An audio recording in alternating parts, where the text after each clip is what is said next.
श्री रामकृष्ण लीला प्रसंग स्वामी शारदानंद जी द्वारा लिखित पाठ संख्या 99। पत्नी के प्रति श्री रामकृष्ण देव का उक्त प्रकार आचरण देखकर ब्राह्मणी की आशंका तथा उसकी प्रतिक्रिया।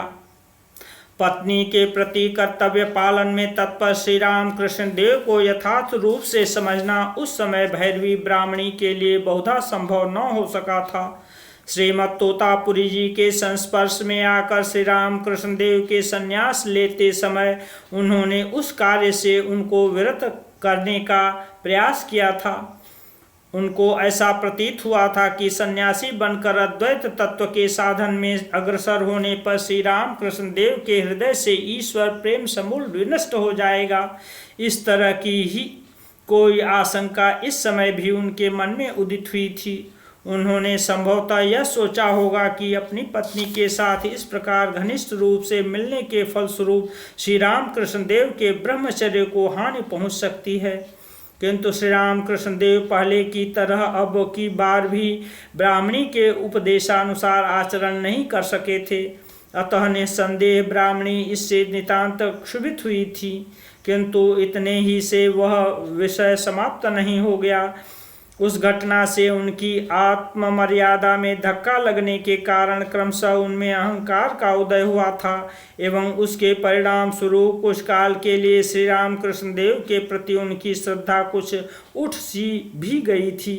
हमने हृदय से सुना है कि कभी कभी स्पष्टतया वे उनको व्यक्त भी कर बैठती थीं, जैसे किसी व्यक्ति के द्वारा आध्यात्मिक विषय पर उनके समीप कोई प्रश्न किए जाने के पश्चात यदि वह श्री रामकृष्ण देव से उस बात को पूछकर अभिमत जानना चाहता तो ब्राह्मणी उसी समय क्रोधित होकर कहने लगती, वह और क्या कहेगा, उसे तो मैंने ही ज्ञान प्रदान किया है। अथवा सामान्य कारण से तथा कभी कभी बिना कारण ही घर की स्त्रियों पर वे नाराज हो जाती थी। फिर भी श्री रामकृष्ण देव उनके इस प्रकार के कथन या व्यवहार से विचलित न होकर उनके प्रति पहले की भांति श्रद्धा भक्ति किया करते थे।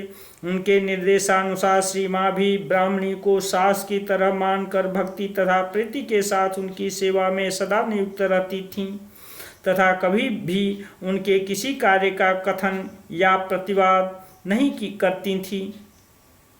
अभिमान अहंकार से ब्राह्मणी का बुद्धिनाश।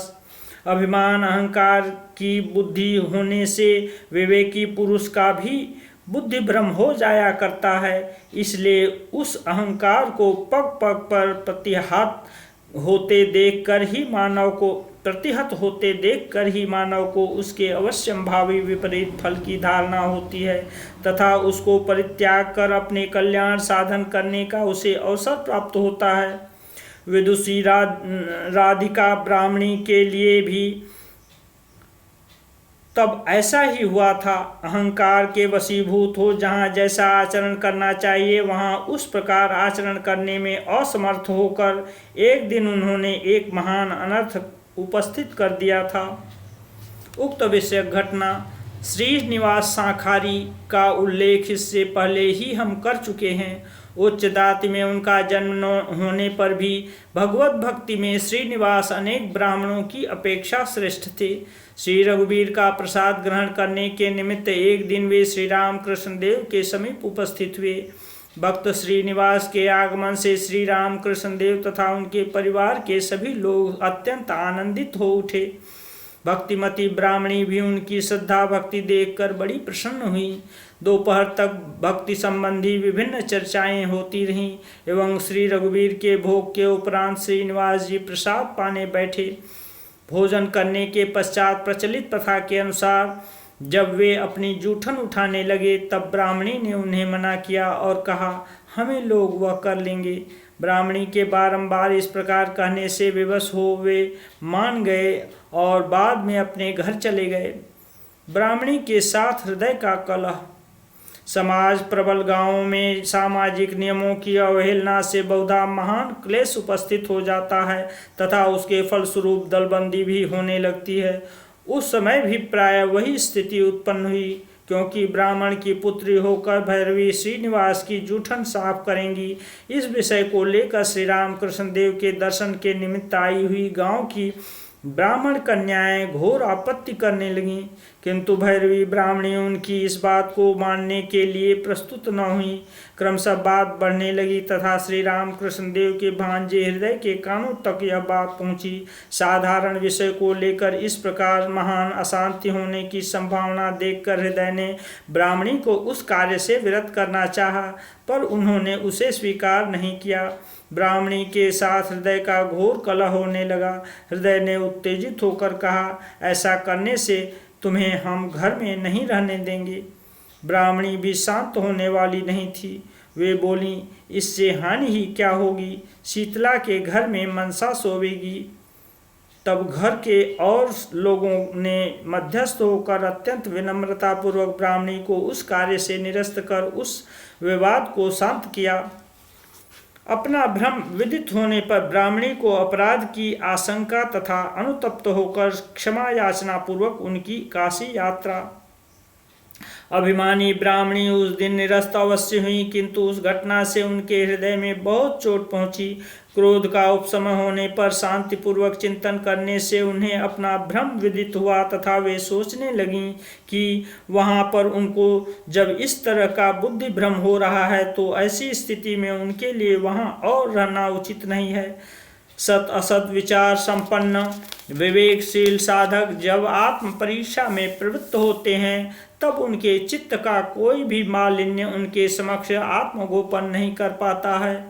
ब्राह्मणी के लिए भी ऐसा ही हुआ था। श्री राम कृष्ण देव के प्रति अपने भाव परिवर्तन की आलोचना कर उसके मूल में भी उन्हें अपना ही दोष दिखाई दिया। तदर्थ मन ही मन वे अत्यंत अनुतप्त हुईं।